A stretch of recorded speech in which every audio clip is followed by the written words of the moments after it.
Hello, fiends, friends, and familiars. This is Matt Orozco here from Macabre Daily, and I am excited today because I'm joined by somebody who has been a friend of the site for a long time, someone who we've interacted with multiple years over, an amazing creator, writer. We have Jonathan Chance with us today to talk about his newest anthology, Never by Night Volume 2. So, Jonathan, so glad we could actually not only make this happen, but that we're actually getting a chance to speak, you know, face to face in this virtual world.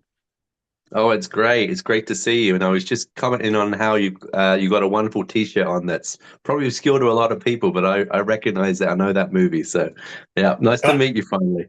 Well, your horror cred has already been established, but it's only getting higher and higher as we talk. And, as someone who's repping a Texas Chainsaw Massacre shirt, I'm in good company, I know, and I know many folks are feel the same. But you've had a pretty amazing October since the release of Never by Night Volume 2, picking up from the previous entry you did last year, or was it last year or was it 2 years ago?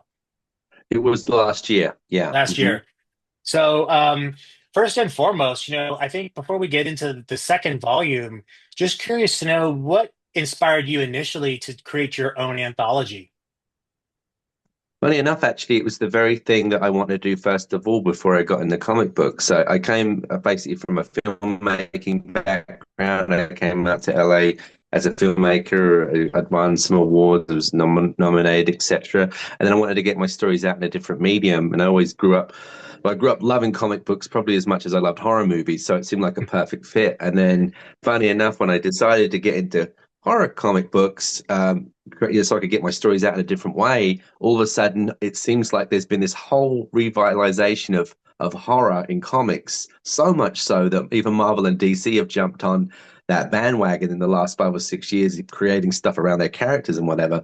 But what made me want to get into doing a horror anthology is one of the first things I wanted to do was how can I get my short films in a way that I could do it with comic books. And I thought, well, I could create my own horror anthology and do it in a way that's different than other ones. So I was trying to do that and then be able to tell my own stories and work with different artists with each different story. Yeah, and what are some of those differences that you kind of found that you wanted to make, make your own, right? As far as how anthologies are typically delivered, because I know there's some uniqueness here as far as, they're not being like a central narrator, things like that. So, what are some of the things you were looking Yeah. to carve out for yourself?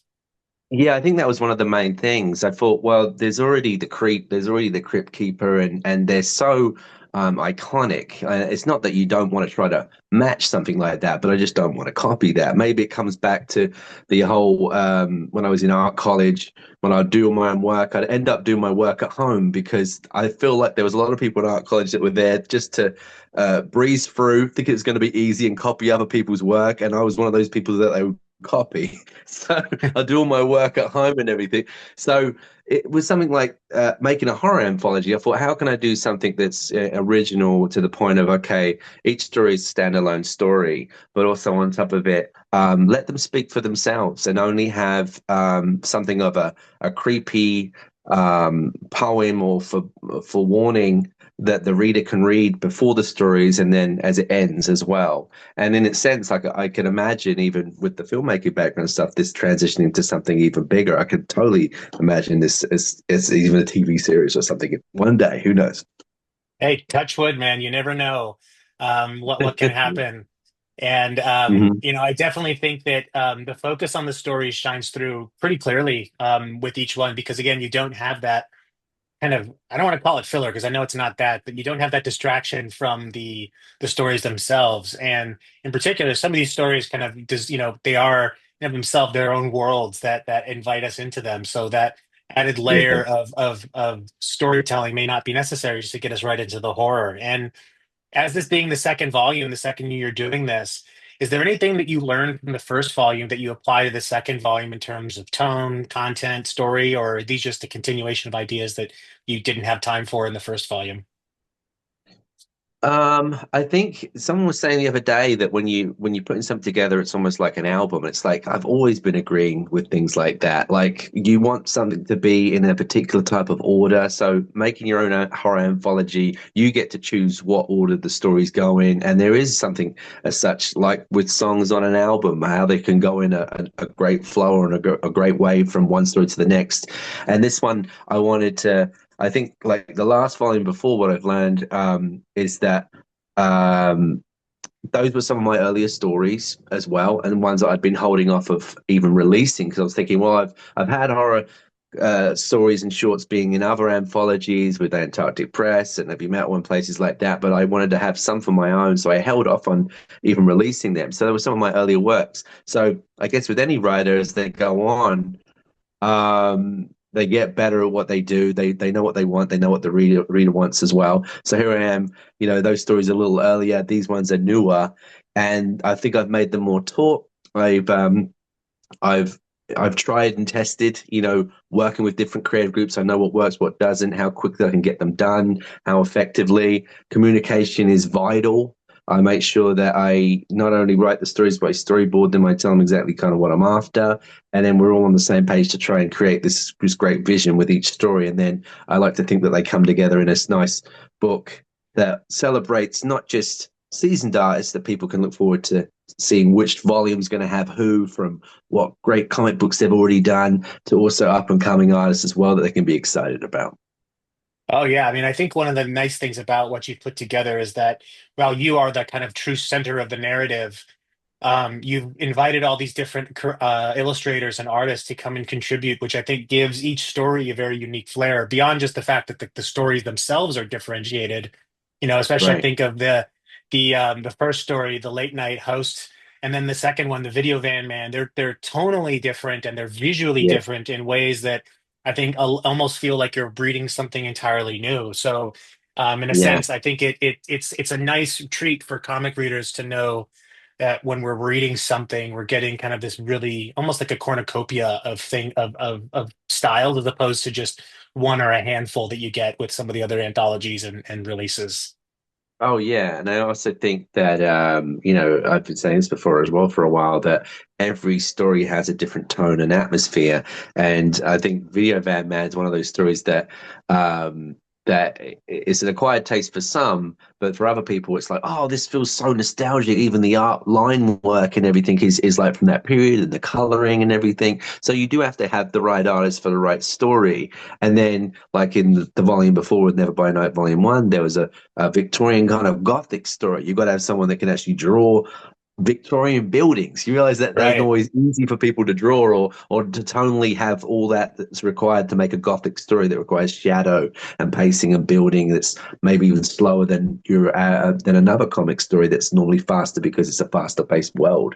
So Right. And how do you go about identifying the creators you want to work with here? Because again, I know you're someone who's very well kind of connected and and networked with a lot of people, especially in the Southern California area. So, what's the process you're going through? Do you have artists in mind that you're like, oh, I think this person would be great for this and start there? Or is it more like sending them out to artists and seeing what people come back with interest on?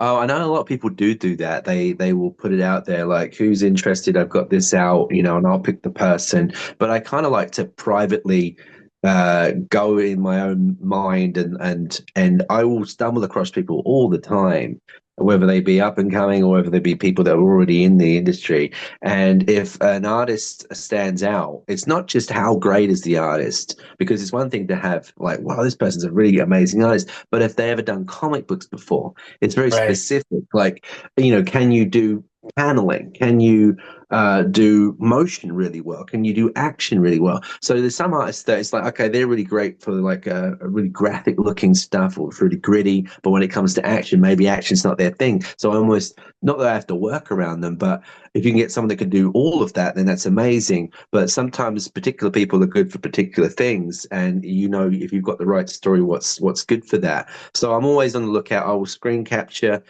different artists I see often, even on Instagram, put them in a folder, and then I'll have people be like, okay, oh, who have I got here that I could work with, and what suits that mood? And then some people, like I'm thinking, oh, this person's going to be great for this in future because they've already done this great thing with me or whatever. So yeah. Yeah, I mean, it is just such a nice thing to not only have it, that your emphasis on aligning the art with the artist, but also your emphasis on ensuring that you're bringing, shining a light on those that maybe aren't as well known. Because I think that so much of being in entertainment and the arts is about being noticed for your work. And Oh, it's so yeah. hard to stand out in what is ostensibly not just a crowded field, but one where it's almost hard to identify authenticity sometimes. I think I speak even on my own behalf with things like that. It's like how can you be undeniable? In a Right. world where everyone, your contemporaries are really talented as well. So it makes you up your game. And okay, if they've got something that's good out, then, not to say that you're in direct competition with people, but you just bring your best and you realize if other people's around you are really good as well, then you've really got to make sure that your game's really high. So I think that's what I've been trying to do is consistently show, okay, not only can I make maybe a good story, but also I want people to say, well, this looks like they have been literally coming up and saying this looks like a movie or it looks like a TV show, or I can imagine this being expanded. And I've heard that more than once from quite a few people. And that's exactly what I want because that's the direction I can see things going. So when I see artists that are either from other countries as well as here, that aren't getting seen, or they're just trying to break in. And the thing is, with all industries, it's hard to get in. And when you email people, you are going into a place where 100 other people have already been that day and Right. haven't been reached. So you do have to reach out to people directly and things like that and to be seen. So my job is to also be the person that looks out for talent. And if I see something in them, no matter who they are, where they're from, what country, I would love to work with them. So I'm always on the lookout, and I appreciate freaking talent. Like this is where AI can fuck off basically Right. completely No, because no like filter on that one. Fuck it all. yeah, because end of the day, like everyone has a gift or more than one gift, and end of the day, I appreciate that. If we can work together and make magic, that's what it's all about, and nothing can change that human connection, and that's why I'm happy that things are being done about that at the moment. So Yeah, I mean, I think as someone who's, been very much marred in the alternative movie poster world, as you can see behind me, a lot of those oh yeah, artists, like they didn't, the guy who does this Toxic Avenger, for example, Paul Mann, was doing like Western books and covers for the longest time until someone saw his right. art and was like, hey, would you ever want to do a movie poster? And he's like, I'd love to do Oh, that. And so now he's become somewhat of a known quantity, having done properties like Star Wars, for, licensed properties like Star Wars, and Toxic Avenger, I think I have a No Country for Old Men one from him. So it's like so oh, many of these wonderful. artists have, you're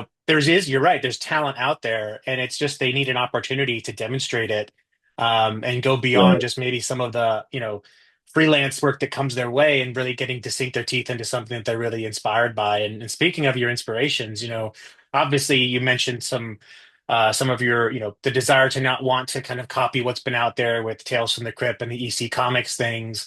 But who are some of the creators and the writers that inspire you, especially when you think about your, the story process? Because, ideas and sure, as a creator, you have so many of them. So what are the things you go to for inspiration and yeah, just inspiration?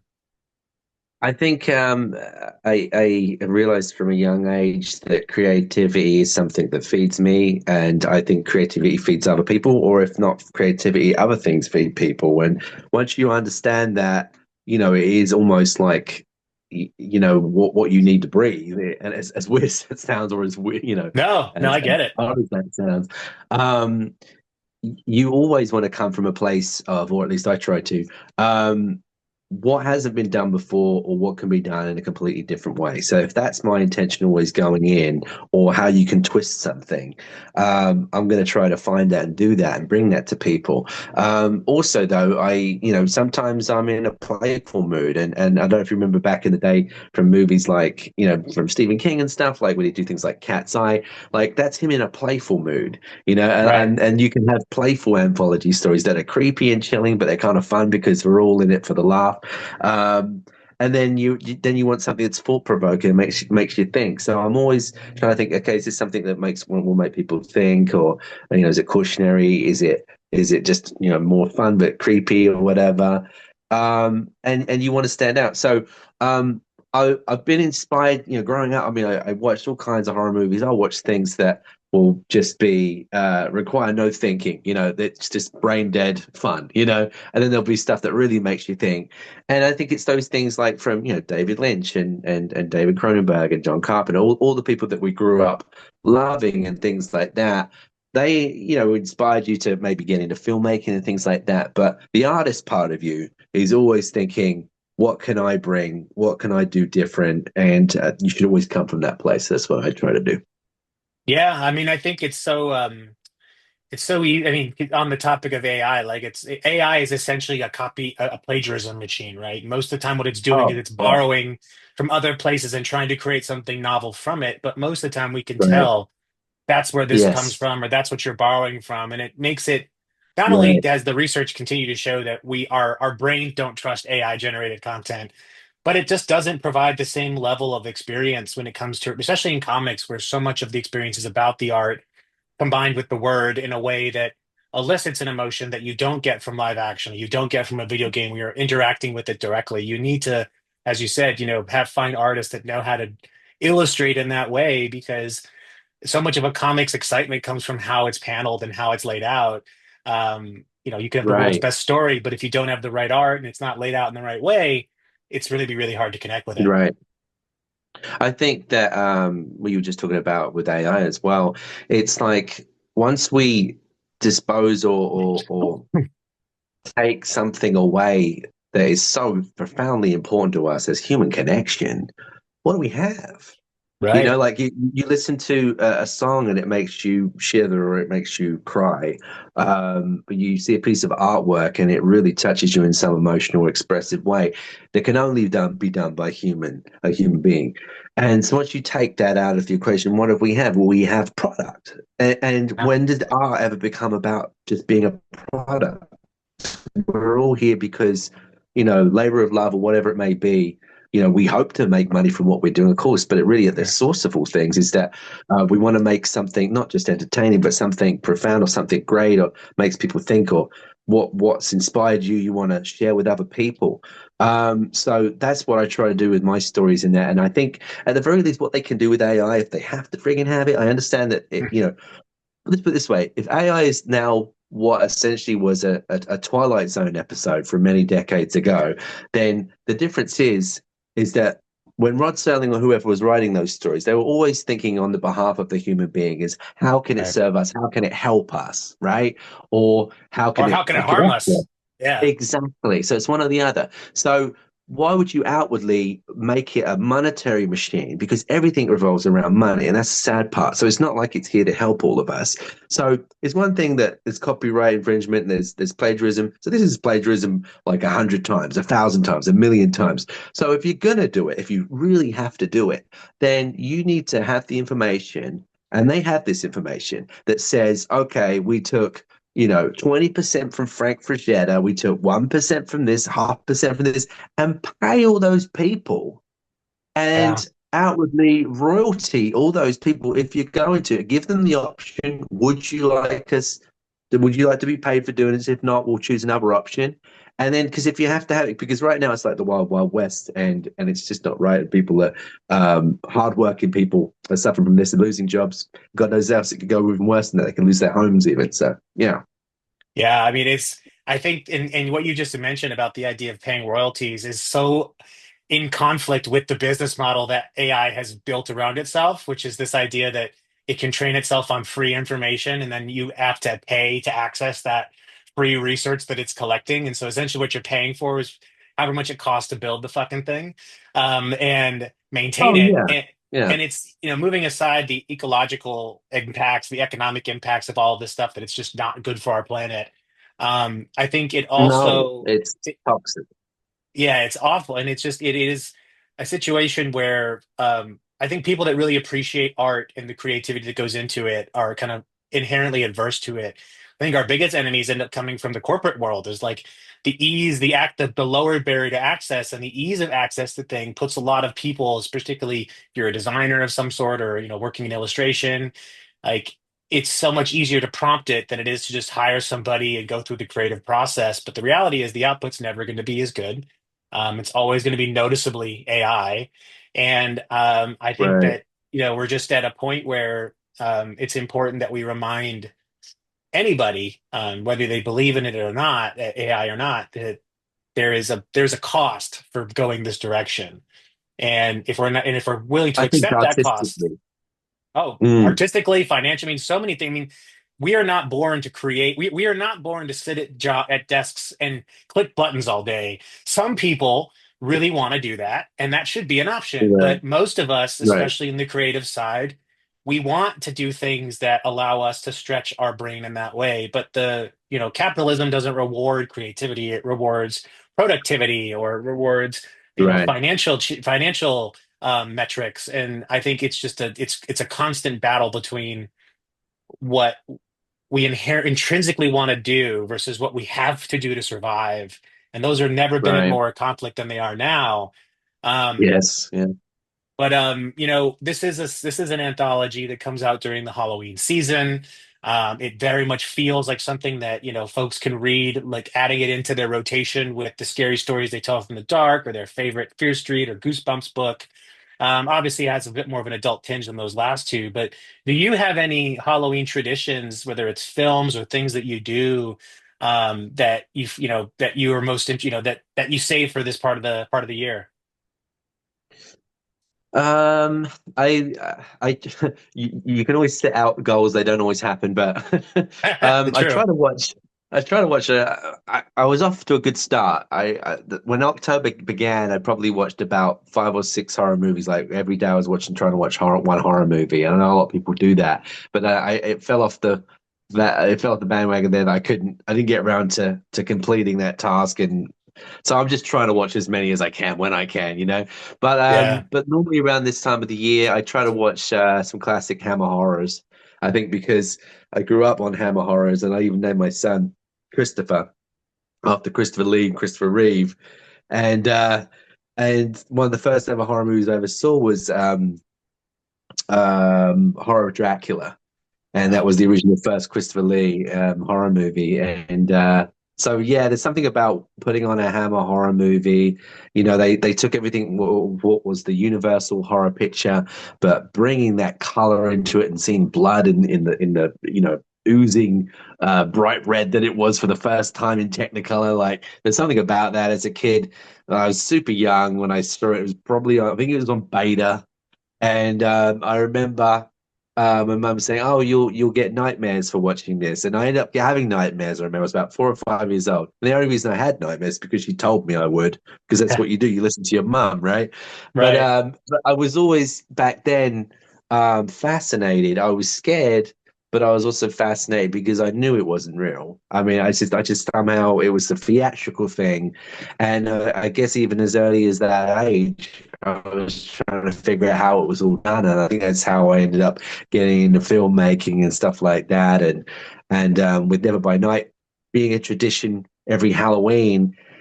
This is something I want to bring to people. I have this idea that every Halloween people can get excited about 4 brand new stories that I'm writing. If they've been enjoying what I've already been doing, they can be excited about 4 new brand new stories with different artists. You know, and the artists sometimes have come from different comics like Spawn and Bloodshot, and storyboard artists that it was to do with X-Men. And so every year they can be excited about something as a tradition, and I love the idea of that, bringing that to people, you know.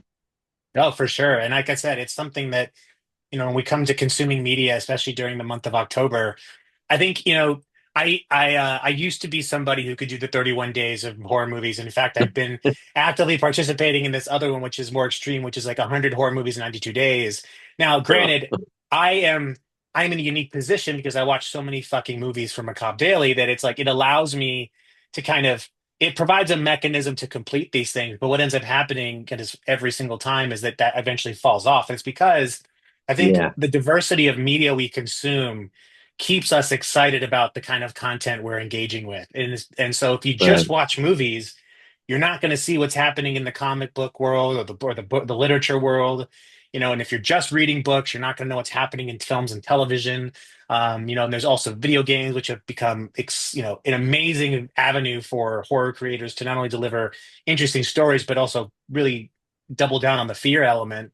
So I yeah, believe that folks like yourself doing work like this, is so essential to ensuring that we have a regular and not and a diversified media diet during the scary season.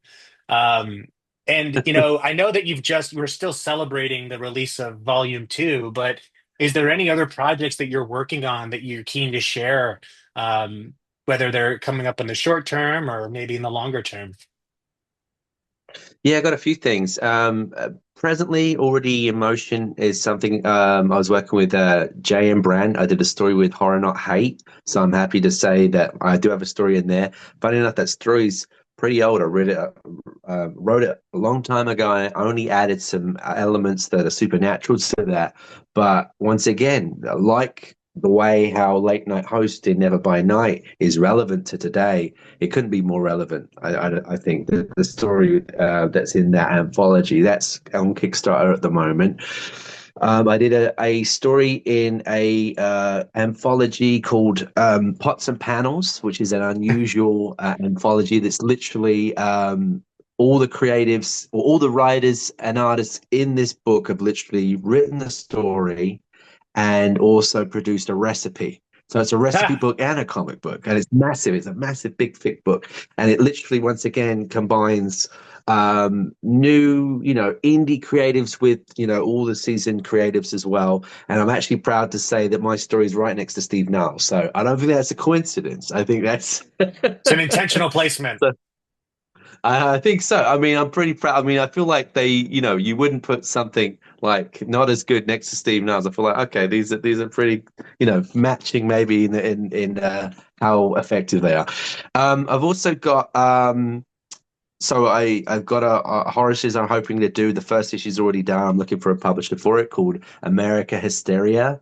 I'm hoping to do a mini series. I'll do a Kickstarter with this on the Ohlone people, and it's a tribesman called Henry Munoz had reached out to me, and he was looking for someone to work with to basically tell the stories of his people that are literally from past, present, and to have this legacy be continued. So that is an honor to be writing with him, and we're hoping to get something going with that. Hopefully, get a grant or Kickstarter with that.